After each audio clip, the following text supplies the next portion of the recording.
It's time for ROTD Weekend.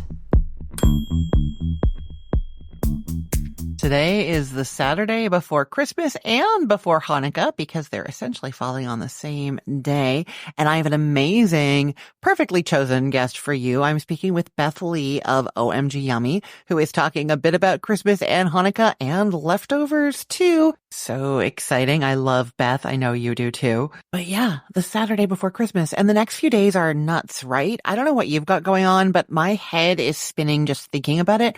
We are going to see the musical Some Like It Hot tonight, me, Marty, and the kids. It's supposed to be a great show. I'm super excited. And downtown Orlando at Christmas is always really pretty. So that's going to be a huge treat. And then tomorrow we're having a little open house party here. I've made it very easy on myself and everyone else. I've called it a lazy holiday party, and I've asked people to not fuss and not bring anything except to stop at the grocery store on the way here to pick up a dessert. And then I'm just doing charcuterie and cheeses. We're going to have a fire pit, hot chocolate, and some Prosecco. And I bought some glitter to put in the Prosecco, the edible glitter. I think that's going to be really, really fun. And then the store-bought desserts that everybody brings so that nobody is like over stressing or anything crazy to come to this party. Me included, I can relax and hang out with everyone. So that's going to be really, really fun, but it is another to do, right? And then on the 23rd, we are going to Lou Gardens in Orlando. They do a really pretty like walk-through light show. And then the 24th, Christmas Eve, we're doing our traditional Ukrainian Christmas Eve. It's meatless. There's fish, pierogies, cabbage rolls. We're probably going to do something up on the balcony at sunset with some shrimp cocktail. I still have some of those Argentine shrimp that my parents got at the Daytona flea market. Yes, that's where they get the shrimp from. They are so delicious. I have some of those in the freezer. It's going to be an amazing shrimp cocktail at sunset, and then the dinner after, and then Christmas morning, presents, and a really nice brunch, leftover pan-fried pierogies and eggs, my favorite. And then the kids are going to their dad's, and I think Marty and I are going to be on our own and are probably going to nap. So that is what we have going on. Yes, my head's spinning, but I am very excited. It's all super fun. I love this time of year, and I love that we have lots of plans and that there's going to be so much delicious food and that I'm spending it all with people that I love. And right now I am talking with you, which I also really love. I love doing this podcast and I love connecting with all of you. The Facebook group has really grown this year. Social media has really grown this year. We're having this little Cook the Story community that is starting, Recipe of the Day community, and I'm really grateful and I love that I get to do this. I also love that I get to talk to amazing people like Beth Lee from OMG Yummy. Beth just won an award and she's going to tell us about that. And we're going to talk about Hanukkah and Christmas coming up. And she has a surprise recipe for me. Let's listen to my conversation with Beth.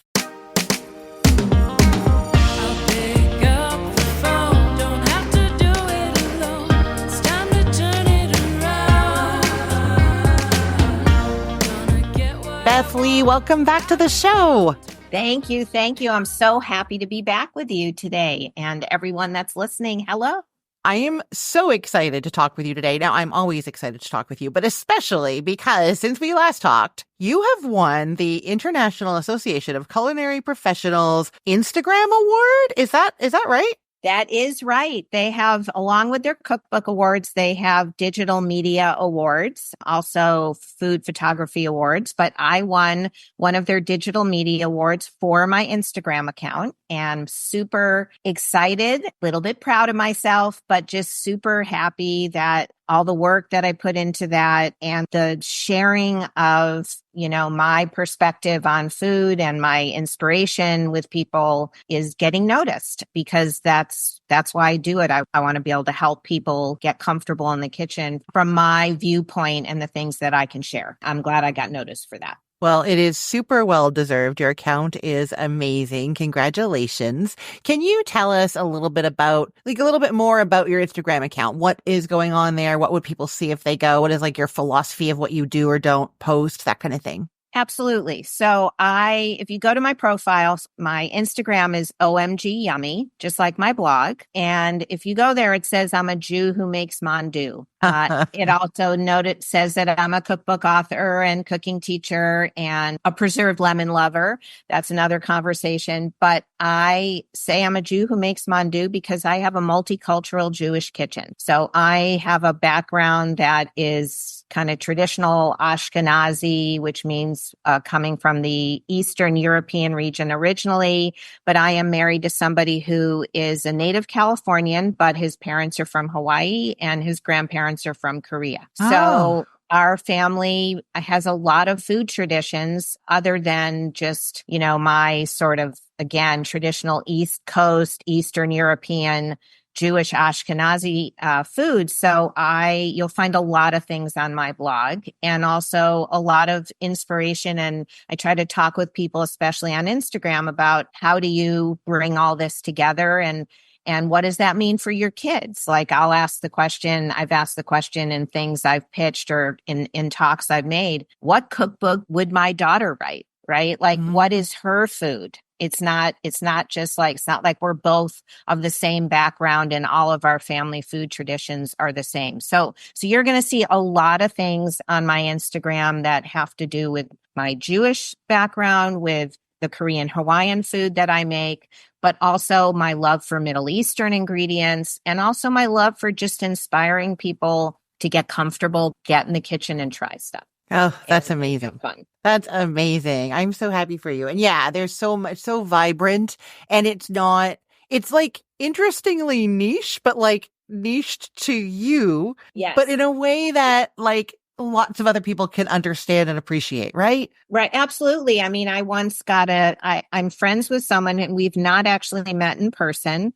We talk sometimes, either by some kind of messaging text or we've gotten on Zoom together. But the reason we met is that she direct messaged me and said, I'm going to be having a bris, which is an event you have after if you're Jewish and you're raising a son, you might have a bris. But her husband's family has a Chinese background and the parents were coming. And she's like, what food do I serve? How do I handle this? What do I do? So I try to make people feel like they can send me that DM and we can have that conversation. Or we can just talk about how much we love lemons or how much we, whatever. Like it doesn't have to be specific to that, but I want people to feel comfortable to be able to talk to me about that. So, from there, we've just blossomed in our friendship and we talk, again, she's on the East Coast, I'm here, but those kinds of messages I love them. Oh, I love it too. It's very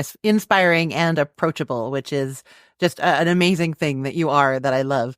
So I just realized we're talking about the like blending of your family or your multicultural kitchen.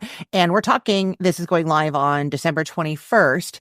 And this year, well, I want to know if this is unusual or not, but it looks like the first night of Hanukkah is on Christmas Day or Christmas night. That doesn't usually happen, right? Correct. So all of our holidays, all the Jewish holidays float around based on the lunar calendar. So we could have Hanukkah is early, like all the holidays were super late this year, like the Rosh Hashanah and Yom Kippur, the high holidays, which just passed, were all the way into early October, didn't start till early October. And Hanukkah this year is falling.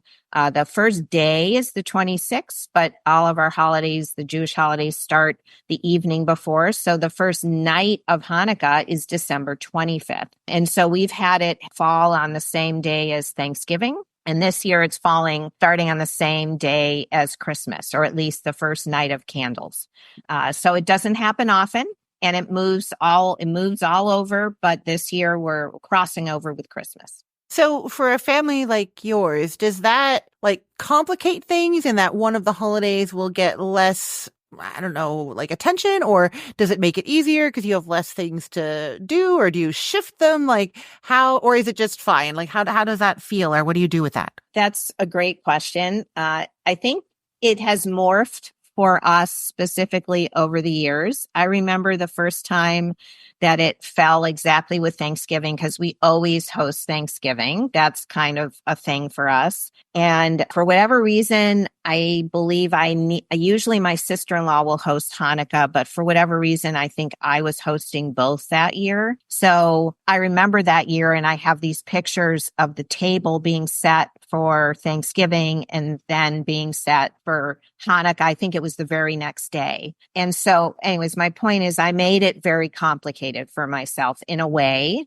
And I've also done what we will call Chrismica, where they cross over. And, I've tried to really bring out both holidays because as my kids were growing up, I wanted to understand that we have a Christmas tradition to honor my husband's family. We don't celebrate it religiously, but we do honor it and take time to have those traditions and give it all the love and attention that he would want it to have and that he grew up with it having. So I really would, really like how are we going to bring it all together? Now I've learned, and I'd like to share this with people who might be with the younger kids, like relax a little bit. Like first of all, Hanukkah is 8 nights long, 8 days, 8 nights long. So maybe you just light the candles that night, but you let your food be the traditional Christmas food you might have, right? Like I feel now looking back, like it's important to bring that.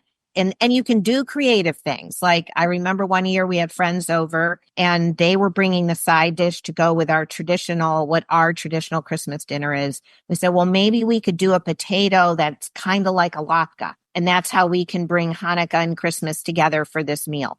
So you can totally have fun with it. You can try to bring the two food traditions together. But my best advice would be relax about it at the same time. Like if you want to just keep your Christmas tradition and just light the menorah, the Hanukkah that night, so be it. Like you've got 7 more nights after that to do all the fun stuff. So let it be what allows you to have joy with it as opposed to it bringing stress to you. That would be my biggest piece of advice. I love that. And yeah, that fits. Relax. Enjoy. Relax, have fun with it. Yeah. And you mean you're together. That's the most important thing. There's going to be delicious food. If it's your house, it's going to be delicious food and you're going to be together. The rest doesn't matter as much. Yeah. Yes. And in a way, like it's how you look at it. So you can look at it. Oh, it'd be so much easier to keep them separate. Or you could say, well, okay, so I don't have another whole like I'm already in the holiday mode. I'm in the entertaining mode. I've got the table set. I've got all that kind of stuff going on, and I'm just going to do it all at the same time. I don't know. It's always a matter of how you kind of look at it. Yeah. Right. Yep. Yep. No, that's wonderful advice. I love it. So now I'm curious. You are going to tell us about one of your delicious recipes today. Is it Christmas or Hanukkah related? What have you brought for us? Well, I have brought for you something that in our house is holiday related, but you absolutely can make year round. It's a technique really in a way for using up leftovers. It harkens to some of my husband's background, and on my blog, it's called leftover prime rib fried rice. Oh, so it's, you can call it beef fried rice, and you could use other proteins. But the way it came about, the tradition in our family, is that we always make prime rib for Christmas. For our Christmas tradition includes prime rib, and it includes this incredible reduced down Cabernet port sauce. Oh. And we always buy enough prime rib to make sure we have leftovers. And we don't need to have like lots of it left over. We want to have little pieces of it left over. And I don't remember what year this started, but my husband just makes really great, simple, wonderful fried rice. Okay. It's a technique he's really good at. And so one year, but it was a long time ago, we had some of the prime rib left over and we just decided to make fried rice the next day. We put the prime rib in at the very end, and then we took out some of the Cabernet reduction sauce and drizzled it on. Like normally you'd probably drizzle on a little more soy sauce or something.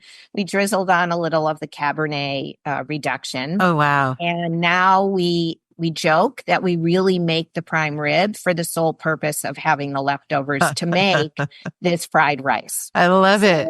So that's what I'm bringing to you today because I feel like the season is all about these big, wonderful meals, but then you're tired and you maybe still have relatives over and or friends or whatever, and you need to cook again and you're tired. What are you going to do? Maybe you have rice left over. Like we always have rice Mhm. we don't eat as much rice as we used to, but we always will have the rice for to go with the prime rib, even if we have mashed potatoes. So, I feel like this is something you can really use to make a nice lunch, a dinner, could be even a brunch thing. And, you put eggs in fried rice, but you could even put an egg on top, Oh, just if you yeah. want to make it very brunchy.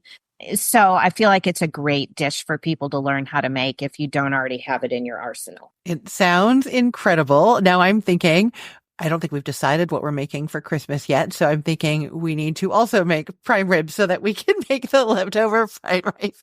Where do you start when you're making this recipe? So the most important thing is cold rice. Okay. So if you decide you want to make this fried rice and you don't have leftover rice, excuse me, you should make your rice far enough in advance to cool it down, because any fried rice that you make, the key to it is starting with cold rice. You don't Why want is that? warm, wet rice. Why is that? Because all of that, like the starch and all of that on that, it'll just end up sticking to your pan as opposed Mm. to, so you imagine like a wok or just a big pan. If you don't have a wok, it's fine. You don't have to make it in a wok, but imagine this wok and you're going to start with some oil in there, like a vegetable oil, a grapeseed oil, something that takes high heat, could be avocado oil. And then you're going to put this rice in there. Just kind of picture the grains. So if it's wet and starchy, part of the, like a perfect fried rice. If you asked my husband, like you should have individual grains in there. Like it Right. should not be all clumped together. Even once you add in the egg and stuff that you're going to Hmm. add into it, the scrambled egg. So the cold rice just gives you the perfect vehicle for adding in it. You start with the rice in the pan in the oil and getting that to kind of cook and separate and get warm. You could even get a little crispy, that whole Bobby Flay thing that he does Yeah. on Chopped. He always makes his not Chopped, Beat Bobby Flay. He's always got his crispy rice. Like Hmm. you can let it get kind of crispy. It's not really, I mean, he does it with hot rice, but cold rice, that's your ticket. For Hmm. this, Hmm. for fried rice, cold rice is your ticket. Love it. Okay. So you've got your So cold that's, rice. yeah, cold rice. And then you're gonna, what our trifecta of flavor is some sesame oil, some soy sauce, and some oyster sauce. Mm. If you didn't have oyster sauce in the house, could you still make this? Yes, you could. If you don't have any oyster sauce in the house, I recommend, keeping it as one of your staples. But even if you just have some sesame oil and soy, like those are going to give you a ton of flavor. And we always cut up a fresh green onion. And then so what you're going to want to do, you're going to also want to make sure you've got this all ready to go, because Hmm. once it's all ready to go, you chop your green onions. You could put in some other vegetables, by the way, Hmm. other leftover Ooh. vegetables. If they're not cooked, like maybe you want to put a little bit of carrot in there or whatever, you're going to want to make small pieces so they cook up pretty Hmm. quick, because Hmm. everything about this is quick, right? Right. Like your rice is already cooked. You're just getting heat on it and adding flavor to it Hmm. and getting things to attach to it. Hmm. So you want to get everything ready to go. And there's a great video in the blog post of my husband making this. So you'll Oh, see exactly what order he does everything and how he mixes the rice. You're going to want to have a couple of utensils to kind of get like a couple of spatulas or a couple big spoons to really move it around in the pan. I want to interrupt you, Beth, because we're on Zoom and I can see you and they can't see you. It Oh, looks a that's little right. bit, And they no, can't no, see no, what I'm no, doing. no, but it's fantastic because I can tell them exactly. It looks a little bit like you're doing double Dutch jump rope. Maybe backwards though. Like it's like the two hands sort of doing like, yeah, it looks like a little bit of backwards double Dutch jump rope going on. It's Yeah. fantastic.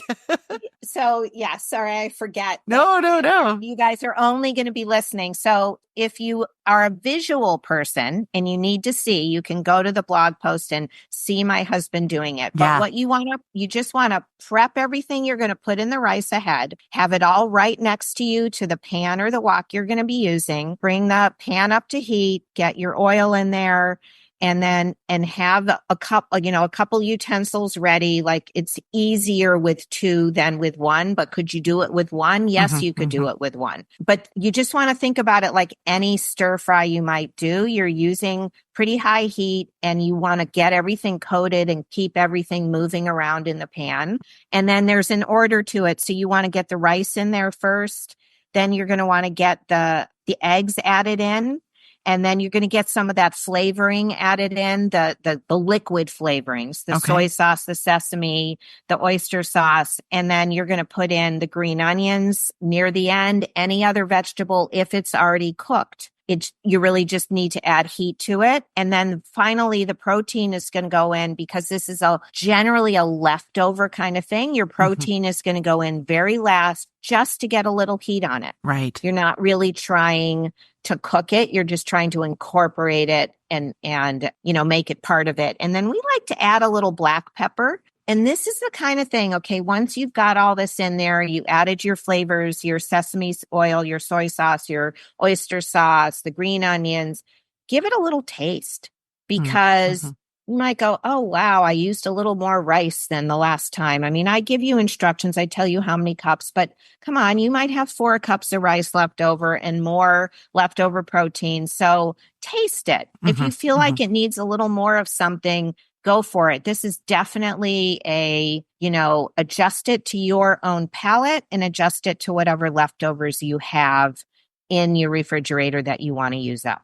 And use your palate to taste it and go, oh, it needs a little more of this. It needs a little more of that. Totally go for it. Well, that sounds amazing. And then, okay, so at that point you taste it and then do you drizzle the port reduction sauce on it before serving, or that's at the table, or? Probably a little of both. And again, don't feel like, oh my goodness, I can't make this recipe. I'm not going to do a Cabernet reduction sauce. But first of all, I do recommend making that Cabernet reduction sauce if you're making a beef dish as your main course for Christmas, because it's absolutely fantastic. But you can just as easily put out your soy sauce and let people add it themselves. Or the reduction, I mean, I will say, we love it. We usually add some, probably, we plate it out, bowl it out. We usually serve it in bowls. Probably put a little on, and quite frankly, it's going to the table while we're eating because we're probably going to add more. So yeah, and that's it. I mean, you can just, like, a lot of times we just can't wait. Like, we are so excited about it every year, so it kind of becomes our breakfast brunchy thing the next day. But it could absolutely be a side dish for other leftovers too. It could be enough to be, a whole meal. You serve some maybe steamed veggies on the side or something like that. So you can kind of use it however however it fits into your meal plan. But for us, it's kind of everyone's in the kitchen kind of tapping like, okay, when are we making the leftover primary fried rice? And it really becomes usually our first big meal or first meal of the day the following day. Oh, I love it. It sounds so good. I'm so happy we got to talk about your award and about what's going on in your household this holiday season and this recipe. Thank you so much, Beth. Can you let people know where they can find you online if they want to? Well, check out your Instagram account, see all these wonderful recipes. Where's the best place for them to go? The best place is absolutely the Instagram account. I post almost every day there, and I put fun things in my stories too. And I respond to everybody's comments and DMs. So absolutely come see me at OMG Yummy. But also my blog is just filled with, like, it's everything that is our eclectic, wonderful, multicultural Jewish kitchen. And it's all there. And please go find me at omgyummy.com. If you're a Pinterest person, I am on Pinterest as OMG Yummy. I'm also on Facebook, again, as OMG Yummy. I have a page very related to the content on Instagram and on my blog, but I also have a group called Sumac and Sunshine. Oh. Used to be called Tasting Jerusalem, but it's called Sumac and Sunshine now, and it's a group. And if you're interested in Middle Eastern and Mediterranean cuisines and ingredients, that's what we talk about over there. So preserved lemons, pomegranate molasses, the Mhm. latest Ottolenghi book, the latest, Moroccan, whatever that's happening. If it has to do with Mediterranean and Middle Eastern ingredients, that's what we talk about over there. So if that interests you, if you want to be inspired for something new that you want to make, or you made something awesome and you want to share it, come over and see us at Sumac and Sunshine. Wonderful. I love that. Thank you so much. Well, thank you so much for having me. I love visiting with you. It was great. Thanks so much.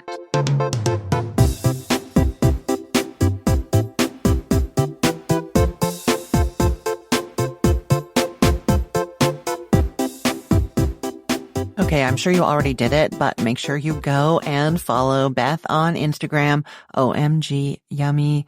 She has such a great Instagram account. Definitely deserves win that award. You are going to love seeing her in action. Thank you so much, Beth. That was wonderful. And I'm very excited about the fried rice because, well, we're not doing a prime rib for Christmas because, as I said, Marty and I are on our own. But we are doing a beef tenderloin, and there will probably be leftovers, and I'm going to totally give this a try. I can't wait. Thank you, Beth. Now, this part of the show, I usually tell you what I am cooking in my kitchen, testing recipes, all of that kind of thing, but I am not doing that this week. I told you my head's spinning. I'm pretty busy. So we are not testing any recipes right now. I can tell you that there are 2 delicious new recipes going live on the sites today. On Cook the Story, we have a slow cooker roast pork that is going live on Monday. It is really juicy and tender. It's using a pork butt cut. And, when you do it in the slow cooker, you get that kind of just soft texture throughout, but you can crisp it up under the broiler and it gets nice, crispy sort of outside crust. Really, really nice way to cook that roast. And then on the Cookful, that French hot chocolate is live. I know I've told you about this. This is that whole rabbit hole that I went down where I read in this article in a magazine online that there's a cafe in Paris that puts custard in their hot chocolate. And I was looking for a recipe for it because I had to try this and I couldn't find one. I looked all over the place, could not find the hot chocolate with the custard in it. And so I had to create it myself. And so that recipe is going live on the Cookful on Monday. As to what is happening on this podcast this week, just perfect. Tomorrow, I am telling you how to do my reverse sear prime rib. So if you want to make Beth's leftover fried rice and you need a prime rib recipe, you can come to me for that on the show tomorrow. And then, I'm telling you about that slow cooker pork butt roast as well, and the French hot chocolate. Of course I am. That's leading up to Christmas. On Christmas Day, I try to do a recipe that you don't have to buy ingredients for or anything. So if you're looking for just something a little special to make, I've got you that day. And then the 26th is actually the first day of Hanukkah. A lot of people celebrate the evening before as their first dinner, but I'm doing something else on that day. But on the 26th, we have a chocolate babka, and then we have some arugula crescents, and that rounds out the week. So much delicious food, a new recipe every single day. I hope you're having a wonderful time planning for your holiday dinners and getting those first things made, the prep, the grocery list, all of that. It's such a fun time. If you are a cook, I love it so much. I know you do too. Don't forget to go and follow Beth on Instagram, OMG Yummy, and make sure you're subscribed to this podcast. You can do that by going to your favorite podcast app and searching for Recipe of the Day. You will find me there. Thank you so much for listening. Thank you, Beth Lee, for being such an amazing guest. I'm Christine Pittman from cookthestory.com, thecookful.com, the all-new chicken cookbook, and from this podcast, Recipe of the Day. I hope you have a great weekend. Let's get cooking.